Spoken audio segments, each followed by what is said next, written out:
Good evening, all of you. I wish all of you are staying safe, healthy. So in the last lecture, we had started the transcription and उसका introductory part हम cover कर चुके हैं. Transcription से पहले हमने DNA replication का पूरा प्रोसेस बाइंड अप कर लिया है एंड एक छोटा सा क्विक रिवीजन हम यहाँ तक का ले लेते हैं. रेप्लिकेशन की अगर मैं बात करूँ तो डीएनए रेप्लिकेशन जो था that means formation of DNA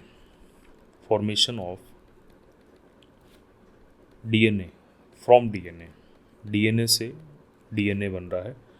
this process is known as your DNA replication. इसको क्या बोला जाता है? डीएनए रेप्लिकेशन बोला जाता है. एंड अभी जो आज हम बात कर रहे हैं या जो लास्ट टॉपिक हमने स्टार्ट कर चुके हैं ट्रांसक्रिप्शन, तो ट्रांसक्रिप्शन का जो मतलब रहता है, transcription is formation of mRNA from DNA. यहाँ पे क्या हो रहा है? डीएनए से एमआरएनए की कॉपी बन रही है. ठीक है. तो लास्ट लेक्चर तक हमने जो प्रोसेस पढ़ा था, लास्ट पूरा लेक्चर जो हमारा था वो ट्रांसक्रिप्शन के बेसिक्स के लिए था कि डीएनए रेप्लिकेशन और ट्रांसक्रिप्शन में बेसिक से डिफरेंसेस क्या हैं. वो बेसिक से डिफरेंसेस भी हम बात कर लेते हैं कि जो डीएनए रेप्लिकेशन है उसमें पूरा का पूरा डीएनए कॉपी होता है, ट्रांसक्रिप्शन में पूरा डीएनए कॉपी नहीं होता. और उसके लिए मैंने आपको एक एग्जांपल भी बहुत अच्छा दिया था बुक के रिगार्डिंग कि लेट सपोज आपको अगर एक बुक कॉपी करनी है, रेप्लिकेट करनी है उसे किसी दूसरी, क्योंकि लेट सपोज आप एक लाइब्रेरी से 2 लाइब्रेरी बना रहे हैं तो आपको क्या करना पड़ेगा? हर बुक को कॉपी करना पड़ेगा. तो दैट इज़ रेप्लिकेशन. आप पूरी बुक रेप्लिकेट कर रहे हो, पूरी बुक का जीरोक्स कर रहे हो. और लेट सपोज आप किसी प्रोजेक्ट पे काम कर रहे हो तो आपको थोड़ी सी इंफॉर्मेशन चाहिए तो आप लाइब्रेरी जाते हैं. उस बुक को आप बाहर ला नहीं सकते. क्यों नहीं ला सकते? उस पर हमने बात की हुई है क्योंकि बुक को बाहर लाना एक कॉपी है, बाकी भी काम चल रहे हैं. तो आप सेलेक्टेड पेजेस की ज़ेरॉक्स करवाते हो और उन पेजेस को बाहर लेके अपना प्रोजेक्ट पे काम करते हो. That is transcription. ये जो प्रोसेस होता है ये ट्रांसक्रिप्शन होता है. ठीक है. ये सब बातें हम कर चुके हैं. तो लास्ट जो हमारा टॉपिक हुआ था हम वहीं से स्टार्ट करेंगे. लास्ट टॉपिक में हमने बात की थी कि only one strand is involve, only one strand of DNA is involve. दोनों स्ट्रैंड्स इन्वॉल्व नहीं रहती डीएनए की, सिर्फ एक ही स्ट्रैंड डीएनए की इन्वॉल्व रहती है. यहाँ तक हम डिस्कस कर चुके थे. और रीज़न क्या था? फर्स्ट, आप इन रीजंस को भी लिख लीजिए. ये बोथ आर ट्रांसक्रिप्टेड. अगर आप दोनों ही स्ट्रैंड्स को ट्रांसक्रिप्ट करते हो, A double stranded RNA will formed. Double stranded RNA will form. अभी हम डायग्राम के थ्रू भी इसको समझेंगे. ठीक है. Which does not allow translation. आप ट्रांसक्रिप्शन करवा क्यों रहे हैं? आप एमआरएनए बनाएंगे, उस एमआरएनए से आप ट्रांसलेशन से प्रोटीन बनाएंगे.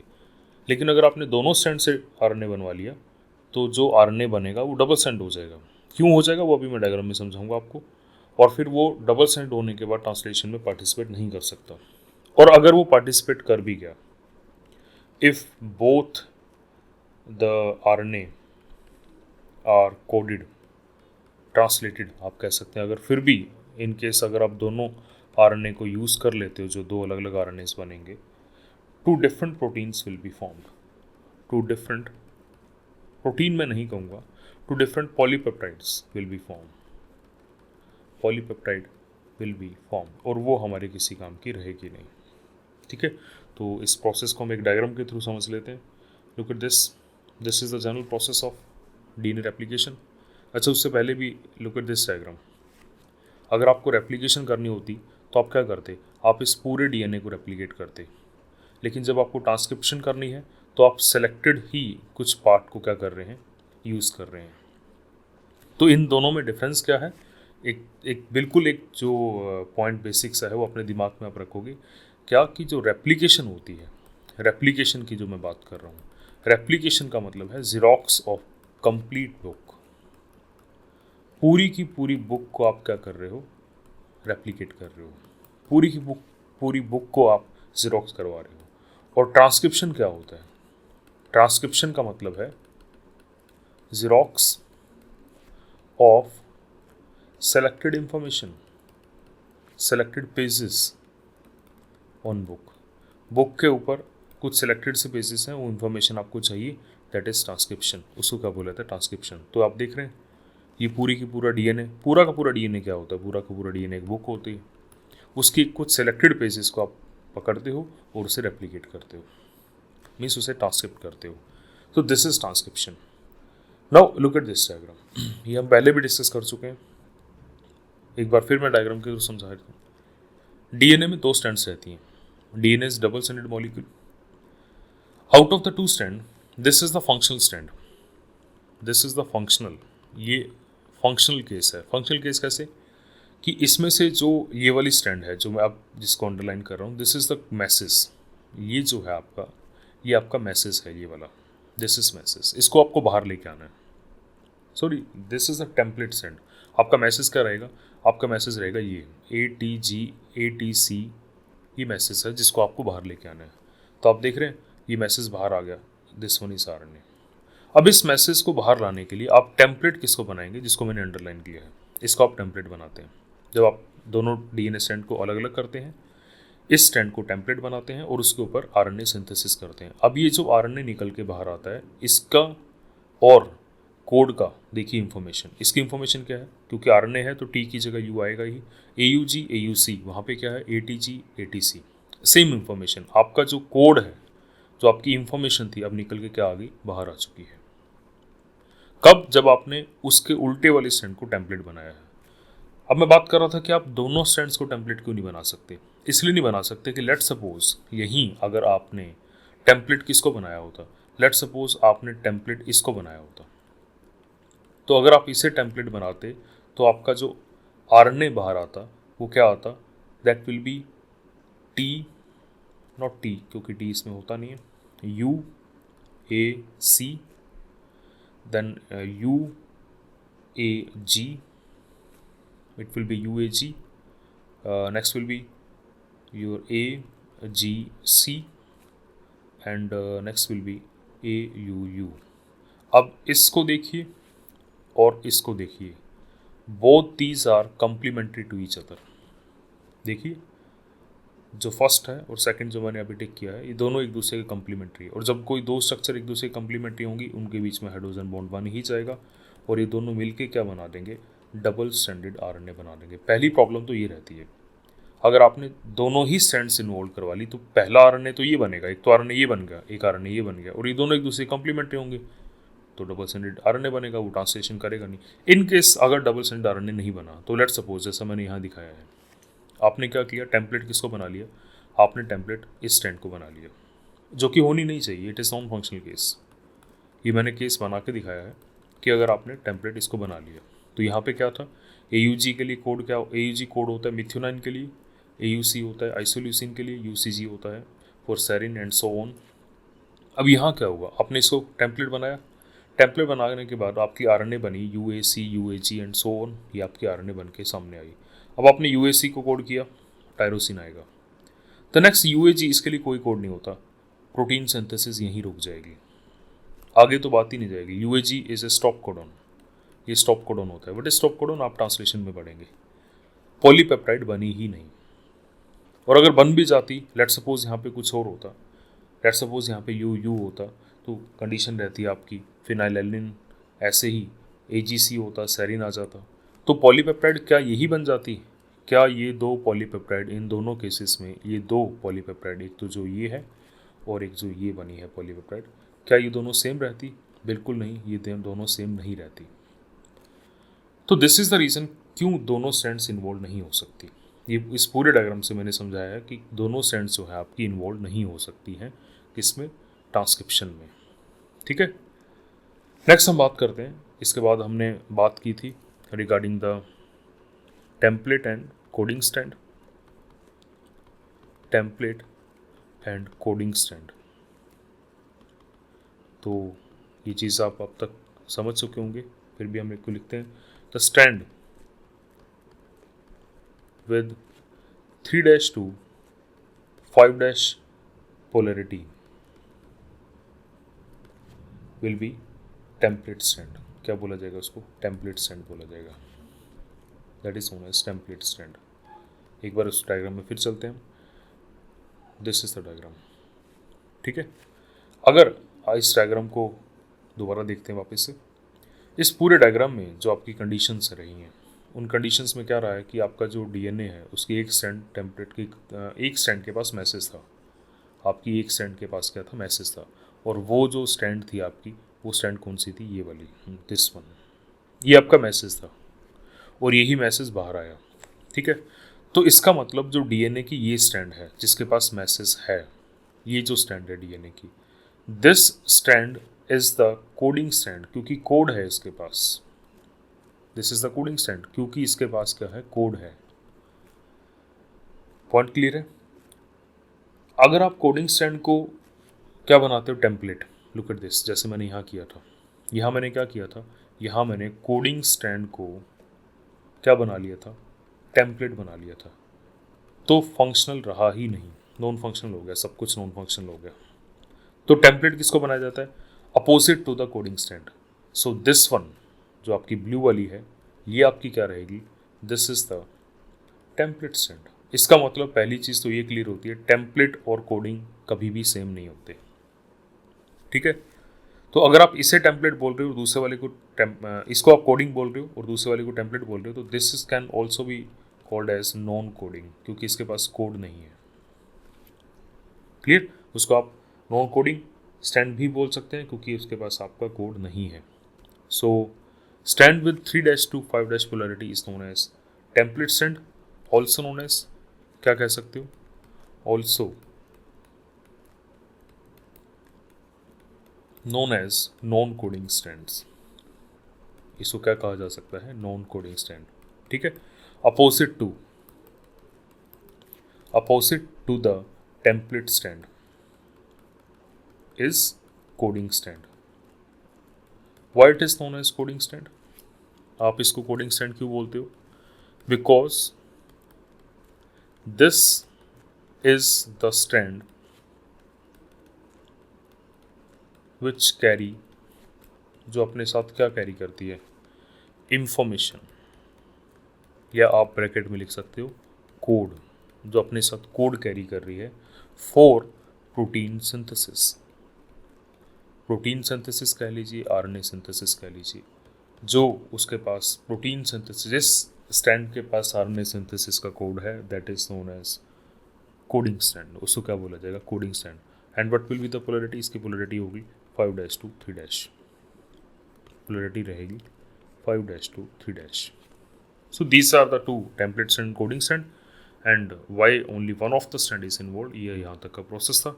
अब हम बात करते हैं to the next topic. The next topic is transcription unit.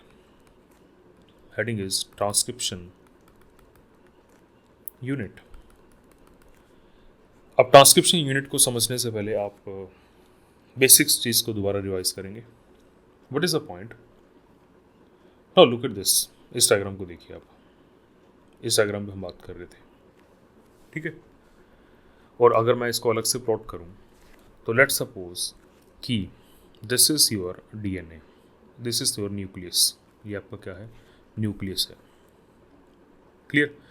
इस न्यूक्लियस के अंदर ये पड़ा है आपका डीएनए सारा, ये आपका डीएनए है, ठीक है। इस डीएनए के पास इंफॉर्मेशन आपकी स्टार्ट हो रही है यहाँ से लेके और यहाँ तक जा रही है वो इंफॉर्मेशन, ठीक है।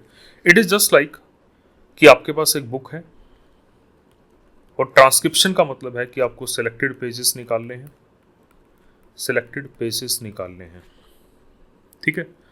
तो आप उन पेजेस को डिमार्केट करोगे। इंफॉर्मेशन की अगर बात की जाए, कि इंफॉर्मेशन की अगर बात करें, तो इंफॉर्मेशन स्टार्ट हो रही है from the page number 37, it is the start point, ठीक है। और इंफॉर्मेशन खत्म हो रही है पेज नंबर 47 पे, it is the stop point. मेरा पॉइंट ध्यान से समझिएगा। ट्रांसक्रिप्शन का मतलब मैंने क्या बताया कि आपने बुक में से सेलेक्टेड इंफॉर्मेशन बाहर निकालनी है। तो जिस भी बंदे को आप कहोगे कि भाई इसकी ज़ेरॉक्स कर, ज़ेरॉक्स मशीन के ऊपर अगर आप कमांड दोगे, अगर आप खुद ही ज़ेरॉक्स कर रहे हो तो उस केस में आपको उसकी स्टार्ट पॉइंट बताना पड़ेगा, उसका स्टॉप पॉइंट बताना पड़ेगा। क्लियर? और जहाँ से स्टार्ट किया जाएगा, जहाँ पे स्टॉप किया जाएगा, उस पूरी, that is a single unit, वो एक पूरा यूनिट हो गया, क्योंकि that single unit it carry a single information. उसके पास एक इंफॉर्मेशन है जो आपको बाहर निकालनी है, तो ये आपकी यूनिट होगी। ठीक है? Same is the case with the DNA. इतने बड़े डीएनए में कहाँ इंफॉर्मेशन स्टार्ट हो रही है और किस पॉइंट पे इंफॉर्मेशन ख़त्म हो रही है, ये चीज़ें बहुत स्ट्रिक्टली डिफाइन की जाती हैं। चलिए इस चीज़ को हम लिंक करते हैं। हमने सिकल सेल एनीमिया का केस पढ़ा था, ठीक है? या फिर चलिए इसको भी नहीं तो हम इस केस पे दोबारा आते हैं। लुक एट दिस, इस केस को मैं दोबारा समझाना चाहूँगा एक बार आपको। लेट सपोज कि इस पूरी इंफॉर्मेशन में जो स्टार्ट पॉइंट है वो कहाँ से चल रहा है? इस पूरी इंफॉर्मेशन में जो स्टार्ट पॉइंट चल रहा है वो चल रहा है इस जगह से। This one is the start point. ठीक है? तो पहले पढ़ा गया TAC को, फिर पढ़ा गया TAG को, फिर पढ़ा गया AGC को। ऐसे ही है, TAC को पढ़ा गया, TAG को पढ़ा गया, AGC को पढ़ा गया। तो सामने आया AUG, TAC को पढ़ के आया, TAG को पढ़ के आया AUC, फिर AGC को पढ़ के आया आपका UCG, फिर AUG को पढ़ के आगे लिखा गया मेथियोनाइन, AUC को देख के आगे लगाया गया आइसोलिसिन, ACG को पढ़ के आगे लगाया गया सेरिन, जो कि किस में हुआ? ट्रांसलेशन में हुआ। अब मैं आता हूँ अपने पॉइंट पे। लेट सपोज कि गलती से ये इंफॉर्मेशन यहाँ से स्टार्ट नहीं हुई, ये इंफॉर्मेशन यहाँ से स्टार्ट हो गई, एक को छोड़ दिया गया। अब इंफॉर्मेशन आई ACT, AGA, GCA। उस केस में RNA जो बनेगा वो बिल्कुल ही अलग बनेगा। क्या हुआ है? पूरा का पूरा फ्रेम शिफ्ट हुआ है, पूरा का पूरा फ्रेम शिफ्ट हुआ है। RNA जो बनेगा वो बिल्कुल अलग बनेगा, और इस RNA से जो प्रोटीन बनेगा, पॉलीपेप्टाइड जो बनेगी, वो क्या बनेगी? बिल्कुल अलग बनेगी। वो ये वाली पॉलीपेप्टाइड नहीं होगी। अगर आपने एक भी स्टेप आगे से स्टार्ट किया, या एक भी स्टेप पीछे से स्टार्ट किया, या 2 स्टेप आगे से स्टार्ट किया, या 2 स्टेप पीछे से स्टार्ट किया, 3 पे मैं नहीं जाऊँगा। क्यों नहीं जाऊँगा? ये आपको बेटर पता होना चाहिए। तो आपकी स्टार्टिंग की इंफॉर्मेशन बहुत स्ट्रिक्ट होनी चाहिए। देखिए जो मैंने बुक का एग्जांपल आपको दिया था अभी, मेरा पॉइंट शायद आप समझ गए होंगे कि स्टार्टिंग कहाँ करनी है, ख़त्म कहाँ करना है, ये बहुत स्ट्रिक्टली रहता है यहाँ पे। जो मैंने आपको बुक का भी एग्जांपल दिया था कि बुक के केस में क्या रहता है कि आपको सिलेक्टेड इन्फॉर्मेशन रहती है, लेकिन बुक के केस में आप इसको समझ नहीं सकते। लेट सपोज कि जिस बंदे ने ज़ेरॉक्स किया है उसने 37 से ना स्टार्ट करके 38 से स्टार्ट कर दिया और वो कहानी 48 तक गई, तो जो पेज बीच में 38, 9, 10 जो भी पेजेस थे उनकी इंफॉर्मेशन चेंज नहीं होगी। बुक के केस में उनकी इंफॉर्मेशन चेंज नहीं होगी, लेकिन हमारे डीएनए के केस में ऐसा नहीं होता। डीएनए के केस में हमें पता है कि ट्रिपलेट कोडोन चलते हैं, अगर आपने एक भी कोडोन आगे पीछे कर दिया तो क्या हो जाता है? फ्रेम शिफ्ट हो जाता है, पूरी की पूरी इंफॉर्मेशन गड़बड़ हो जाएगी।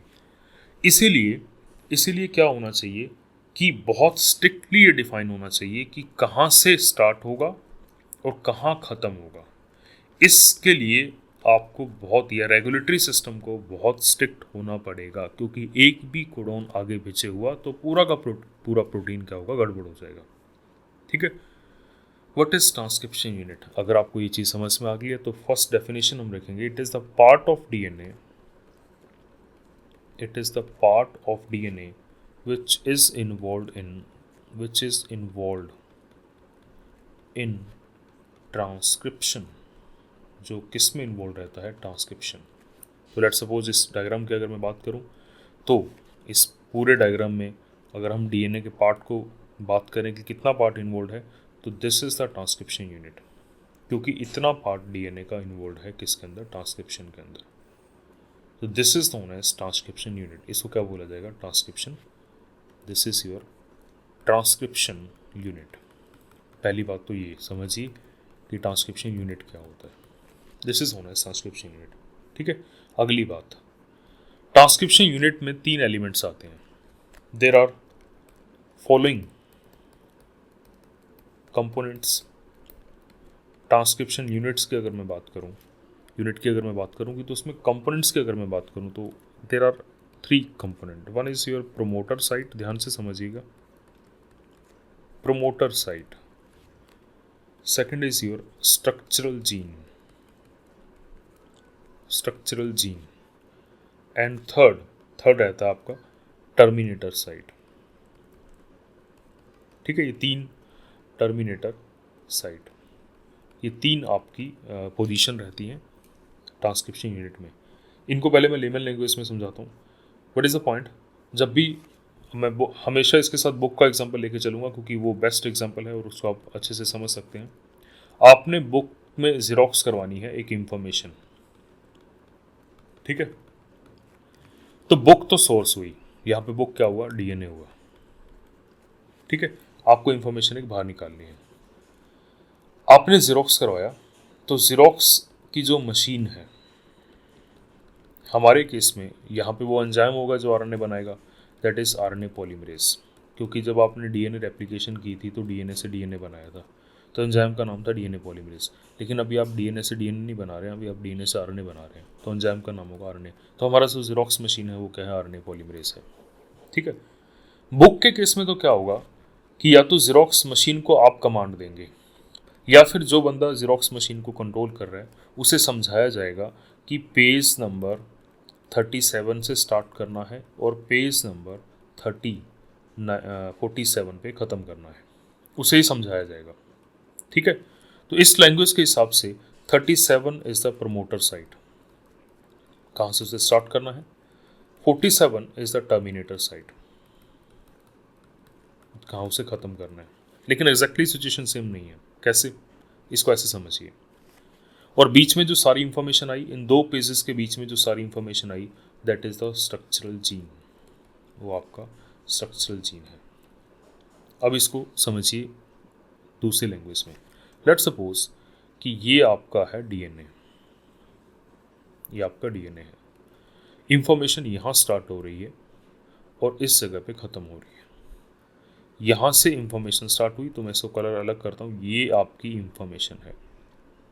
ठीक है, यहाँ ज़ेरॉक्स मशीन कौन है, आरएनए पॉलीमरेज, तो ये आ गया आपका RNA polymerase, this is the xerox machine.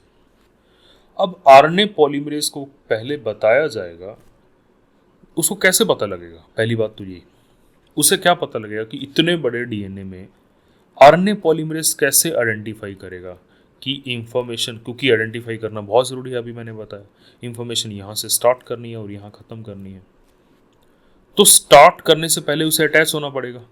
RNA polymerase start करने से पहले अटैच होगा, तो अटैचमेंट के लिए, आरएनए पॉलीमरेज के अटैचमेंट के लिए जहाँ से इंफॉर्मेशन स्टार्ट हो रही है उससे पहले कुछ ऐसे सीक्वेंसेस होंगे जिनको आरएनए पॉलीमरेज आइडेंटिफाई करेगा और उन सीक्वेंसेस को आइडेंटिफाई करके वहाँ जाके क्या कर जाएगा, बाइंड कर जाएगा।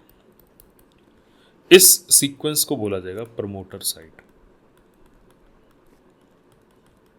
प्रमोटर साइट क्या है, promoter site is the site where RNA polymerase bind. हालांकि इसको ट्रांसक्राइब नहीं किया जाता, क्लियर, इसको ट्रांसक्राइब नहीं किया जाता, वो तो स्टार्ट हो रहा है जहाँ से रेड कलर मैंने समझाया। अगर ये बैंडेड डायग्राम नहीं समझ में आ रहा है तो लेट्स सपोज ये आपका डीएनए है, ये आपका डीएनए है। ठीक है, इंफॉर्मेशन जो है आपकी यहाँ से स्टार्ट हो रही है रेड वाली और यहाँ ख़त्म हो रही है, ये आपका डीएनए है, रेड वाली आपकी इंफॉर्मेशन है।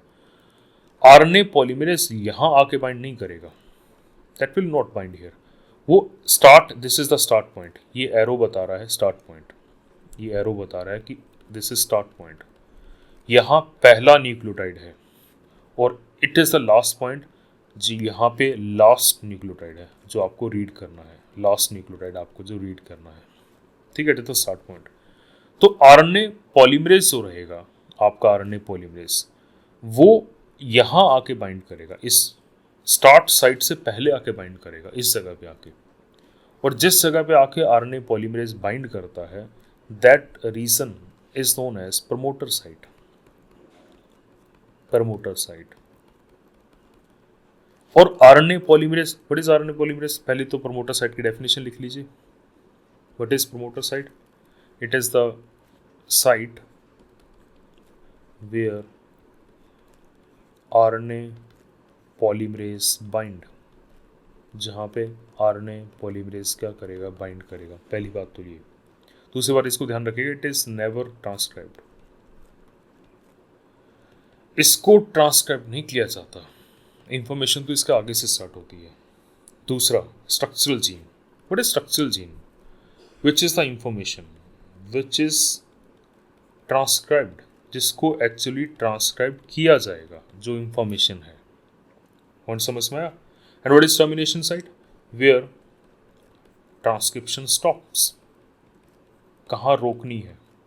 जैसे आप जेरोक्स के केस में तो भाई जो बंदा ऑपरेट कर रहा है उसको बताओगे कि इस पेज से स्टार्ट करना है, इस पेज पे खत्म करना है। आरएनए पॉलीमरेज को तो आप कान में तो नहीं बता सकते ना उसके कि आपको यहाँ से स्टार्ट करना है, यहाँ पे खत्म करना है। तो आरएनए पॉलीमरेज के केस में क्या होगा? आरएनए पॉलीमरेज के केस में क्या रहेगा? Let's suppose this is RNA polymerase, ये आपका आरएनए पॉलीमरेज है, ये स्टार्ट साइट है। तो आरएनए पॉलीमरेज क्या करेगा? आरएनए पॉलीमरेज जो आपकी इंफॉर्मेशन रहती है, एक्चुअली जो इंफॉर्मेशन रहती है, उस इंफॉर्मेशन से पहले कुछ सीक्वेंसेस रहते हैं जिनको आइडेंटिफाई किया जाता है। दिस वाइट कलर पार्ट जो इंफॉर्मेशन से थोड़ा सा पहले होता है, which is known as promoter site. Promoter site पे कुछ सीक्वेंसेस होते हैं जिनको आइडेंटिफाई करके आरएनए पॉलीमरेज वहां बाइंड करेगा। अब जैसे अगर लेट सपोज इंफॉर्मेशन की बात करें, कोई जीन है। अब ह्यूमंस की बॉडी की ही अगर बात करें तो 30 to 35 हमारे पास 1000 जीन्स हैं, इतने हमारे पास जीन्स प्रेजेंट है। तो उस हिसाब से अगर मान लो एक आरएनए पॉलीमरेज को कहा जाए कि भाई जाओ इंसुलिन हार्मोन का जो जीन है उसको ट्रांसक्रिप्ट कराओ जाके, तो इतने जीन में से पहले तो वो कहाँ ढूंढेगा उस जीन को, फिर वो कैसे आइडेंटिफाई करेगा कि ये जीन यहाँ से स्टार्ट हो रहा है और यहाँ खत्म हो रहा है, और जहाँ की गड़बड़ टॉलरेट बिल्कुल नहीं की जा सकती क्योंकि वो फैटल है, वो तो डेथ करवा देगी। तो वो क्या करेगा? वो जीन को आइडेंटिफाई नहीं करेगा, वो जीन से पहले जो प्रमोटर साइट होती है उसको आइडेंटिफाई करेगा, वो प्रमोटर साइट को आइडेंटिफाई करेगा। इट इज जस्ट लाइक कि आपने बुक दे दी, इंफॉर्मेशन स्टार्ट हो रही है 37 से 47 के तक, और जो बंदा जेरोक्स कर रहा है, जेरोक्स मशीन को जो हैंडल कर रहा है, ठीक है, जो जेरोक्स मशीन का ऑपरेटर है, वो उसे पढ़ना नहीं आता, उसे डिजिट्स पढ़ने नहीं आते। तो आप क्या करोगे? पेपर को फोल्ड कर दोगे। आप देखते हैं आप पेपर फोल्ड कर देते हैं, तो आपने पेपर फोल्ड कर दिया 36 पे और लास्ट कर दिया 48। अब आप उसे पढ़ना तो आता नहीं कि 37 कहाँ लिखा है, 47 कहाँ लिखा है। तो आप उसे कहोगे कि भाई भैया जो पेपर जहाँ पे फोल्ड किया हुआ है और जहाँ तक फोल्ड किया हुआ है उसका आगे से स्टार्ट कर देना। तो वो फोल्डेड पेपर देखेगा, उस इंफॉर्मेशन से कोई मतलब नहीं है, वो फोल्डेड पेपर देखेगा और 37 से स्टार्ट कर देगा और फोल्डेड लास्ट फोल्डेड पेपर से पहले वाले पेपर तक खत्म कर देगा। Xerox complete.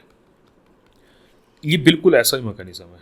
इस बंदे को नहीं पता आरएनए पॉलीमरेज ये वो ऑपरेटर है जिसको डिजिट्स पढ़नी नहीं आती। तो आपने क्या किया? आपने फोल्ड कर दिया, भैया यहाँ से स्टार्ट कर देना, यहाँ खत्म कर देना। और ये फोल्डिंग का मतलब क्या है? प्रमोटर साइट, उसके ऊपर कुछ स्पेशल सीक्वेंसेस हैं, वहाँ वो फोल्डेड पेपर देखता है, यहाँ पे वो स्पेशल सीक्वेंसेस देखेगा जिनको पढ़ के वो स्टार्ट करेगा और फिर लास्ट फोल्डेड पेपर तक जाएगा जिनको पढ़ के वो रोक देगा। पॉइंट समझ में आई? तो प्रमोटर साइट, स्ट्रक्चरल साइट, और फिर लास्ट में क्या प्रेजेंट है? लास्ट में वो सीक्वेंसेस प्रेजेंट हैं जिनको रीड किया जाएगा किस चीज़ के लिए? For the termination. This is termination के लिए। इन तीनों को मिला के एक ट्रांसक्रिप्शन यूनिट बनती है, ट्रांसक्रिप्शन यूनिट बनती है तीनों को मिला के, इन तीनों को मिला के एक ट्रांसक्रिप्शन यूनिट बनेगी। पॉइंट क्लियर है? अब इस डायग्राम को समझाता हूँ जो एनसीईआरटी में ट्रांसक्रिप्शन यूनिट का डायग्राम दिया हुआ है, क्योंकि आपके पास सब क्वेश्चन रहेगा तो वो इस डायग्राम को लेकर रहेगा। दिस इज ट्रांसक्रिप्शन यूनिट, ये आपकी है ट्रांसक्रिप्शन यूनिट। अब इसको आप बहुत ध्यान से समझेंगे। Promoter site, structural gene and terminator site, तीनों मिलके क्या बनाते हैं? Transcription unit. ट्रांसक्रिप्शन यूनिट तीनों मिलके बनाते हैं ट्रांसक्रिप्शन। पहली बात तो उस यूनिट में पहली चीज़ क्या आ रही है? उस यूनिट में पहली चीज़ आ रही है प्रमोटर साइट, दूसरा आ रहा है स्ट्रक्चरल जीन, तीसरा आ रहा है टर्मिनेटर। ठीक है, और आप इस एरो को देखिए ध्यान से, मैं हाईलाइट कर देता हूँ इस एरो को। ये एरो बता रहा है कि इंफॉर्मेशन यहाँ से पढ़ना, यहाँ से स्टार्ट किया जाएगा। ये तो फोल्डेड पेपर है, दिस इज पेज नंबर 37 और ये है पेज नंबर 47। पढ़ना यहाँ से स्टार्ट किया जाएगा, स्ट्रक्चरल जीन जिसको कोड किया जाएगा। अब इन दोनों स्टैंड में से जब आपको आइडेंटिफाई करना पड़ेगा, ये क्वेश्चन बहुत बार आया हुआ है इसलिए मैंने आपसे पूछा भी था, जब इन दोनों स्टैंड में से आपसे कहा जाएगा कि आइडेंटिफाई करिए which is complete and which is coding, तो आप किसको देखेंगे? Polarity. 3' to 5' is always template. अगर आप इसको घुमाते हैं तो ये भी बदल जाएंगे। मैं ये नहीं कह रहा स्ट्रिक्टली, अगर आप घुमा देते हैं, अगर आप इसको प्रमोटर बोलते हैं, अगर आप इसको प्रमोटर बोल देंगे, या प्रमोटर नहीं, अगर आप इससे टेम्पलेट बना देंगे, दिस वन, इसको अगर आप टेम्पलेट बना देंगे तो उस केस में ये प्रमोटर हो जाएगा और ये टर्मिनेटर हो जाएगा। ठीक है, तो वैसे इतना कॉम्प्लिकेटेड आपके पास एग्जामिनर करेगा नहीं। वो आपको क्या कहेगा कि आप आइडेंटिफाई करिए, तो आपको आइडेंटिफाई में क्या करना पड़ेगा, 3 एंड देखिए, 5 एंड देखिए, that is the template side, and opposite to the template side is the coding strand. Clear? And इसमें एक पॉइंट और लिख लीजिएगा कि the arrow represent the arrow represent the start site, वो स्टार्ट साइट को बता रहा है कहाँ इंफॉर्मेशन स्टार्ट करनी है। So this is regarding the transcription unit. Now we will move to our next heading, comparing the DNA replication, comparing the replication and transcription. अगर आप ट्रांसक्रिप्शन और रेप्लिकेशन को कंपेयर करते हैं, बोर्ड में आपके पास क्वेश्चन आ सकता है इसके रिगार्डिंग। फर्स्ट, अगर मैं यहाँ वो पॉइंट्स लिखूँगा कि ट्रांसक्रिप्शन के रिगार्डिंग पॉइंट्स लिखूँगा। First, only A part of DNA is involved, part of DNA is involved, DNA का सिर्फ एक पार्ट ही इन्वॉल्व रहेगा। अभी हमने देखा पूरा डीएनए रेप्लिकेशन में होता है, एक पार्ट उसमें रहता है, फिर एक पार्ट के भी only A strand is involve, उस पार्ट में भी एक ही स्ट्रैंड इन्वॉल्व होती है, दोनों स्ट्रैंड तो उसमें भी इन्वॉल्व नहीं रहती। तीसरा, इसमें प्राइमिंग नहीं करवानी पड़ती। आपको ध्यान है डीएनए रेप्लिकेशन में हमने क्या कहा था कि प्राइमर की रिक्वायरमेंट रहती है, एक प्राइमर आपको अटैच करना पड़ेगा, हमने वहाँ पढ़ा था ये। लेकिन यहाँ प्राइमिंग की रिक्वायरमेंट नहीं रहती, कोई प्राइमर नहीं चाहिए होता। ठीक है। दूसरा, नेक्स्ट पॉइंट, ए टेम्परेरी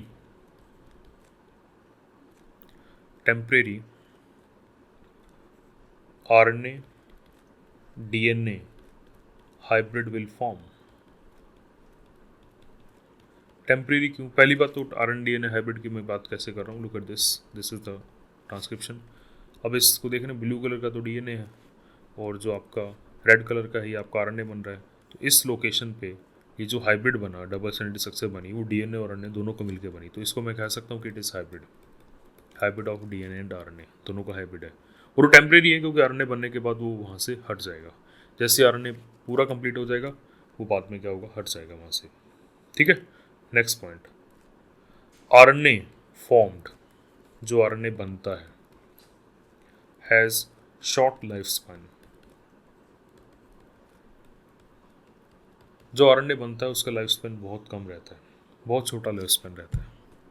लेकिन आपके डीएनए का लाइफ क्या होगी? Tell me the question, answer बताइएगा इस क्वेश्चन का। कि चलो आरएनए की तो बात समझ में आती है, आपसे पूछा जाए कि जो आपकी बॉडी में डीएनए है इसकी लाइफ क्या है, तो आंसर क्या रहेगा? स्मार्टली इस क्वेश्चन का आंसर करिएगा, बायो में फिलोसफी भी बहुत लगती है। Next point, RNA formed as short life span. Next is first ribonucleotide जो ऐड होगा will remain in triphosphate form. हमने पढ़ा था कि ऐड किस फॉर्म में होते हैं, ट्राईफॉस्फेट फॉर्म में ऐड होते हैं, बाद में उनको मोनोफॉस्फेट में बदल लिया जाता है और उनकी एनर्जी को यूज़ कर लिया जाता है। लेकिन जो पहला ऐड होगा ना वो हमेशा ट्राईफॉस्फेट ही रहेगा, वो चेंज नहीं होगा। पहला जो ऐड होगा वो ट्राईफॉस्फेट ही रहेगा, वो चेंज नहीं होगा। मैं बात करूं अगर नेट रिएक्शन की, कि पूरी रिएक्शन ट्रांसक्रिप्शन की अगर बात करें तो नेट रिएक्शन कैसे चल रही है, n number of NTPs nucleotide triphosphate. ठीक है। नेक्स्ट एक्सटीपी जो पहला ऐड हुआ है, एक्सटीपी का मतलब है जो फर्स्ट ऐड हुआ है, क्योंकि जो फर्स्ट ऐड हुआ है in the presence of, but RNA polymerase की प्रेजेंस में, in the presence of magnesium ion, ये बन जाएगा NMP, N is this number, clear, plus XTP this one, क्योंकि ये ट्राइफॉस्फेट फॉर्म में ही रहेगा, plus N number of orthophosphate, वो भी बाद में डिसॉल्व कर दिए जाते हैं, रिलीज कर दिए जाएंगे। This is the net reaction of transcription, ये ट्रांसक्रिप्शन की नेट रिएक्शन रहती है, क्लियर। क्या होगा, N number of NTP plus ये जो पहले वाला ऐड हुआ, ये ट्राइफॉस्फेट फॉर्म में रहेगा, टोटल इतना काउंट हो जाएगा और ये फ्री करवा दिए जाएंगे। So this was all about the comparison and the net reaction. अब हम आते हैं over the next topic, that is the enzyme. जैसे हमने DNA पॉलीमरेज के बारे में पहले पढ़ा था, इसमें भी हम पहले एंजाइम के बारे में पढ़ेंगे। एंड हमारा जो एंजाइम है कौन सा, दैट इज RNA पॉलीमरेज। ये पहले भी मैं बता चुका हूँ। पॉलीमरेज का मतलब वो एंजाइम जो पॉलीमराइजेशन करवाएगा, और किसकी पॉलीमराइजेशन करवा रहा है, राइबोन्यूक्लियोटाइड की, तो बनेगा भी क्या, RNA, ठीक है। तो पहले हम बात करेंगे प्रोकैरियोट्स की। Prokaryotic RNA polymerase. RNA polymerase को अगर आपको डिफाइन करना पड़े तो आप कैसे डिफाइन करेंगे RNA पॉलीमरेज को, क्योंकि DNA की डेफिनेशन आपने पढ़ी है DNA पॉलीमरेज की, इट इज DNA डिपेंडेंट। इसका मतलब ये क्या है, टेम्पलेट बेस्ड है, टेम्पलेट बेस्ड RNA पॉलीमरेज। अगर इसके नेचर की बात की जाए तो ये डिपेंड कर रहा है किस पे, DNA पे, इसका मतलब टेम्पलेट बेस्ड हुआ, और बना किसको रहा है, RNA को, that's why it is DNA dependent RNA polymerase. Prokaryotic RNA polymerases की बात की जाए तो फर्स्ट पॉइंट, इन प्रोकैरियोट्स में क्या रहता है, only one type of RNA polymerase is present. जैसे हम पढ़ेंगे यूकैरियोट्स में अलग अलग, DNA पॉलीमरेज में पढ़ा था आपने, 3 टाइप के DNA पॉलीमरेज प्रोकैरियोट्स में प्रेजेंट थे, क्लियर। ऐसे ही आपके जो 5 टाइप के थे यूकैरियोट्स में थे। RNA पॉलीमरेज के केस की अगर हम बात करें तो प्रोकैरियोट्स में एक ही टाइप का RNA पॉलीमरेज रहता है प्रोकैरियोट्स में। यूकैरियोट्स में तो 3 टाइप के रहेंगे, अलग अलग टाइप रहते हैं, लेकिन प्रोकैरियोट्स में एक ही टाइप का RNA पॉलीमरेज रहता है। ये आपका फर्स्ट पॉइंट है। This is one of the largest enzyme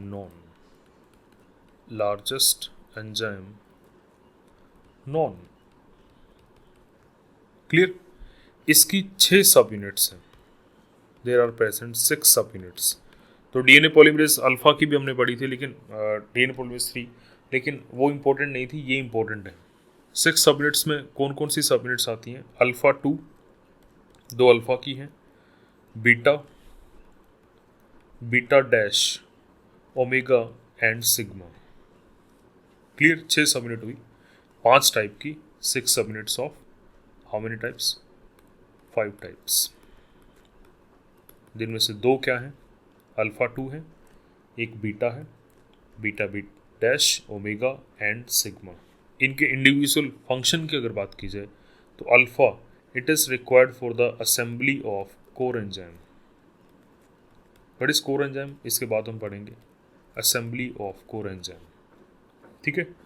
beta and beta dash, these are the catalytic center, जहाँ पे असल में पॉलीमराइजेशन चल रही है, जो कि पॉलीमराइजेशन, कैटालिटिक मीन्स जहाँ पॉलीमराइजेशन चल रही है। ओमेगा की बात करें, it stabilize the RNA polymerase, ये RNA पॉलीमरेज को स्टेबलाइज करता है आफ्टर असेंबली। और इनमें जो सबसे इंपॉर्टेंट है वो ये है, what is the function of this sigma, it recognize the specific promoter. अगर मैं ये कहूँ लेमन लैंग्वेज में बताऊँ, आपने ऑपरेटर को कहा कि 37 से स्टार्ट करो भैया, 47 तक ख़त्म करो, और उससे पहले फोल्डेड पेपर है उनको देख लेना, आपको पढ़ना तो आएगा नहीं। तो वो फोल्डेड पेपर को देखेगा और नेक्स्ट पॉइंट से स्टार्ट कर देगा। उस केस में आइज सिग्मा फैक्टर हुई।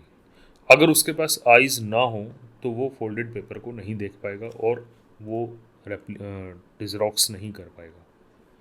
आरएनए पॉलीमरेज के केस में पूरे आरएनए पॉलीमरेज में से कौन सी सब यूनिट है जो प्रमोटर को एक्चुअली में रिकॉग्नाइज करती है, वो है सिग्मा सब यूनिट। वो आपकी सिग्मा सब यूनिट है। And there are different types of sigma, ये भी इंपॉर्टेंट है।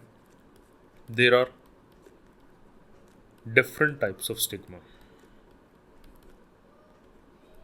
Types of sigma factors. कैसे? क्योंकि जीन्स भी बहुत टाइप के होते हैं।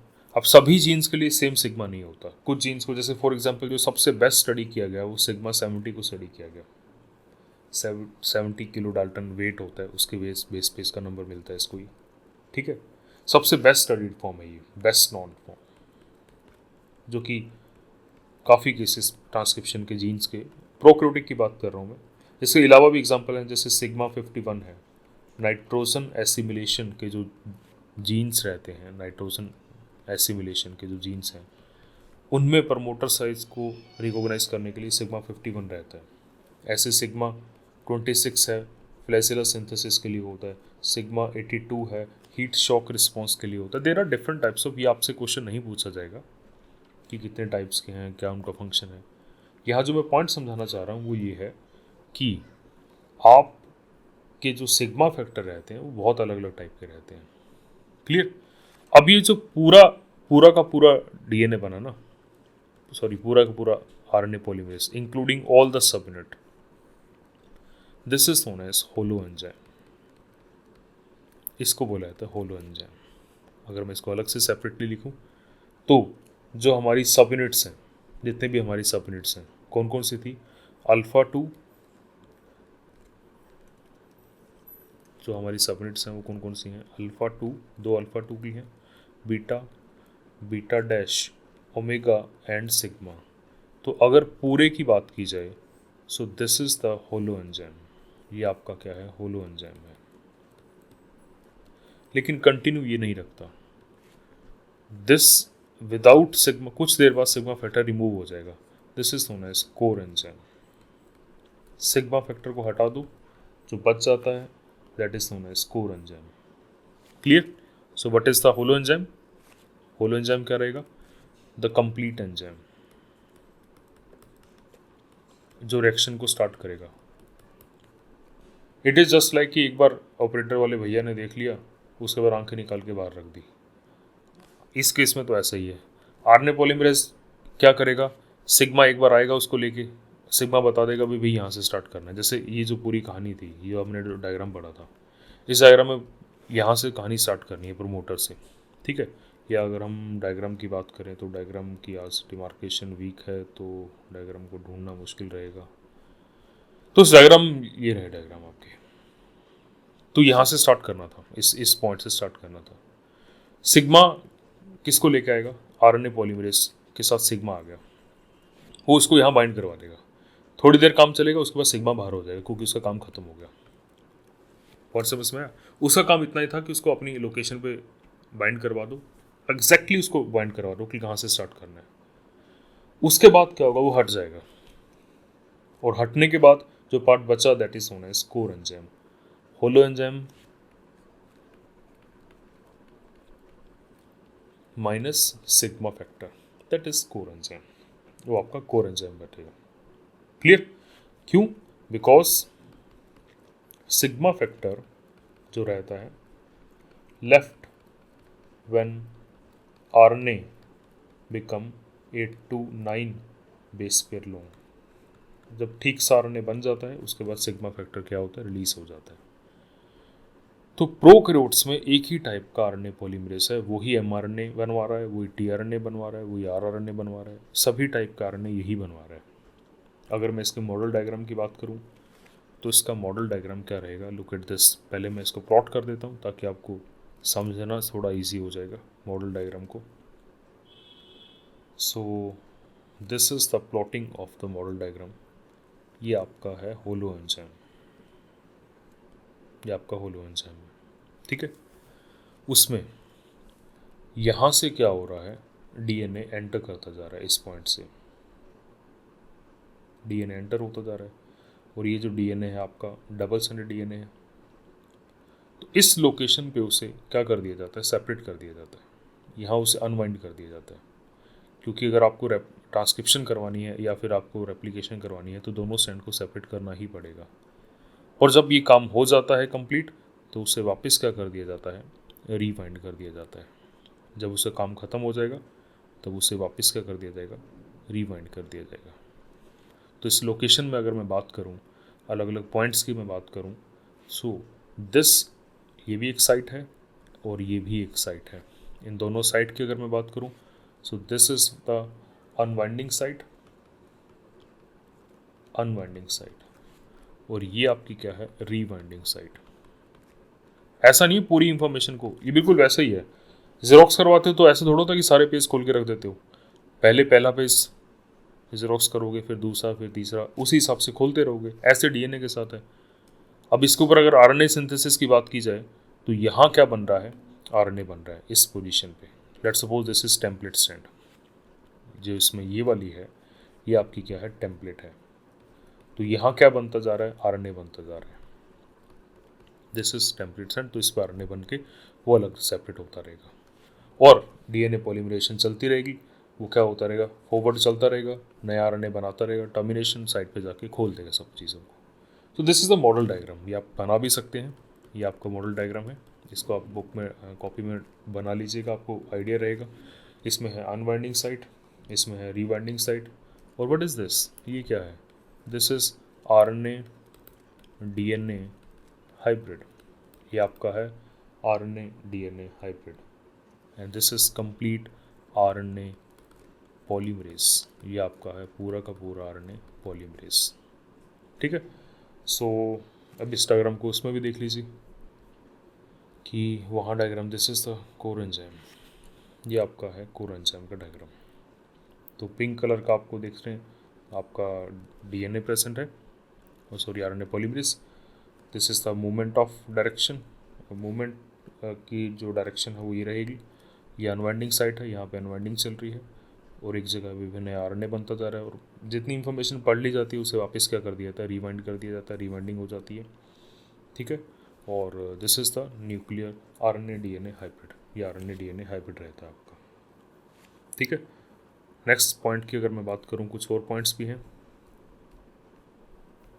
ये इसका मॉडल डायग्राम था, इंपॉर्टेंट था, समझने के लिए इंपॉर्टेंट था, आपसे पूछेगा वैसे कोई नहीं। This is DNA dependent certain viruses, in case of certain viruses, कुछ वायरसेस के केस में, जैसे for example ribo viruses, like ribo viruses मतलब जो आपके जिनके पास RNA is genetic material, for example F2 and R17 possess RNA replicase. अब इस एंजाइम का नाम कुछ अलग होगा। आरएनए रेप्लिकेस क्या होगा, RNA replicase is RNA dependent RNA polymerase. It is RNA dependent RNA polymerase. जो हम पढ़ रहे हैं वो डीएनए डिपेंडेंट आरएनए पॉलीमरेज है। तो जो आरएनए डिपेंडेंट आरएनए पॉलीमरेज होगा दैट इज रेप्लिकेस। वो क्या होगा आपका, रेप्लिकेस।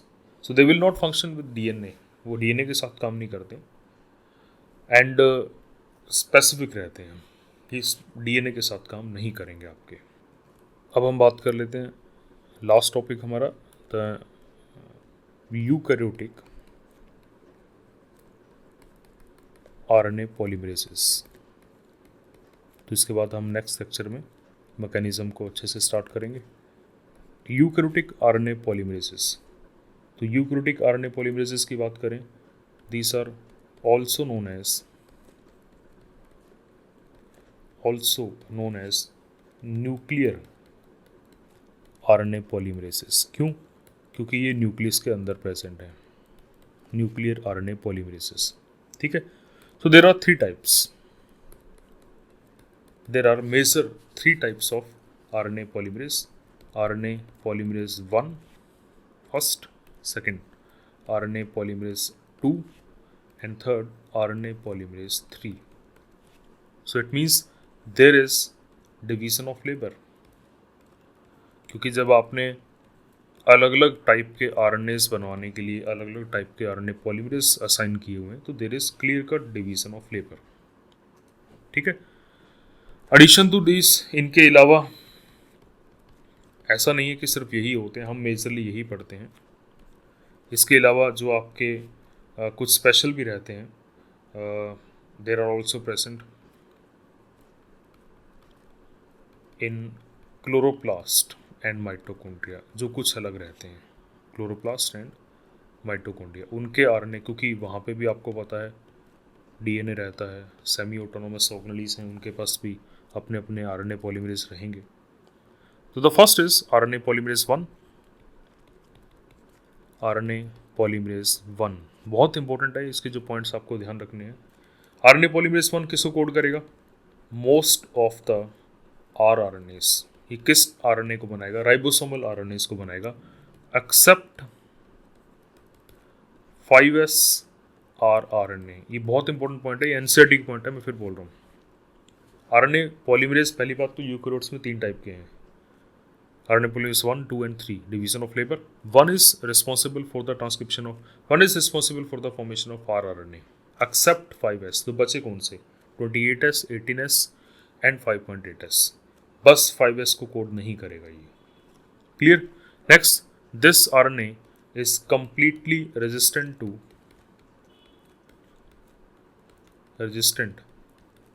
to alpha amanitin, agaricus phalloides, not agaricus, phalloides से आपको वो पॉइजनस मशरूम थी, जिससे आपको ये टॉक्सिक सब्सटेंस मिलता है, जो कि प्रोटीन सिंथेसिस को के लिए रिस्पॉन्सिबल रहता है। ठीक है। तो नेक्स्ट आपने फंजाई के केस में पढ़ा होगा, पॉइजनस मशरूम जो है उसमें अगैरिकस फेल्यूडस का केस जो आपने पढ़ा था, उसमें आपने पढ़ा था कि that is toxic poisonous mushroom रहती है वो। ठीक है। Next is RNA polymerase 2. RNA polymerase 2. So what are the functions of RNA polymerase 2? बहुत important है। It is responsible for the formation of precursor of mRNA, मतलब mRNA बनवाता है। और precursor of mRNA की बात है जब की जाती है तो HN-RNA, HN for heterogeneous RNA। ठीक है। It is responsible for the formation of HN-RNA। Clear? Along with this, NCERT में नहीं दिया हुआ, it is also responsible for the formation of MI-RNA।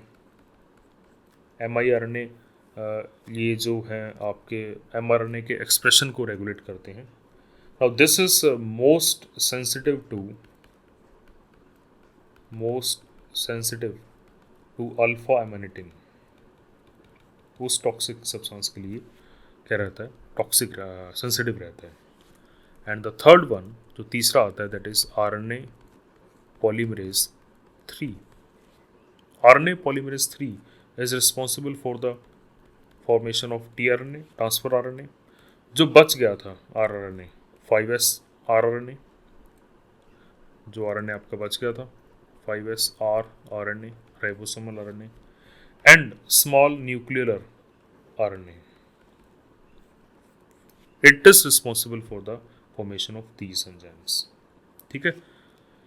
इसके अलावा प्लांट्स के केसेस में 2 additional, in case of plants genome, plants की बात करें, there are 2 additional RNA polymerase रहते हैं, RNA polymerase 4 and RNA polymerase 5। Clear? जिनका इवोल्यूशन कहाँ से हुआ है? RNA पॉलीमरेज 2 से ही हुआ है। They are responsible for the formation of small interfering RNA, siRNA, आप बायोटेक में पढ़ेंगे siRNA, RNA इंटरफेरेंस का मैकेनिज्म आप पढ़ेंगे, तो उसके लिए रिस्पॉन्सिबल रहता है। ठीक है। So these are the different types of RNA polymerase. And next is हमारा जो टॉपिक है the mechanism. The next topic हम मैकेनिज्म के साथ स्टार्ट करेंगे, mechanism of your RNA formation, transcription हमारे नेक्स्ट लेक्चर में रहेगा। तब तक इस लेक्चर को ध्यान से पढ़िएगा, जो भी इसमें डाउट आते हैं वो पूछिएगा। एंड एनसीईआरटी को भी इस रिगार्डिंग जो टॉपिक हैं उनके रिगार्डिंग एनसीईआरटी को भी ध्यान से पढ़िएगा। तो हम मिलेंगे नेक्स्ट लेक्चर में। जो भी डाउट आते हैं प्लीज़ उसे फॉरवर्ड करिए और एक एक पॉइंट को ध्यान से समझिए। तब तक अपना ध्यान रखिएगा, सेफ रहिए, हेल्दी रहिए।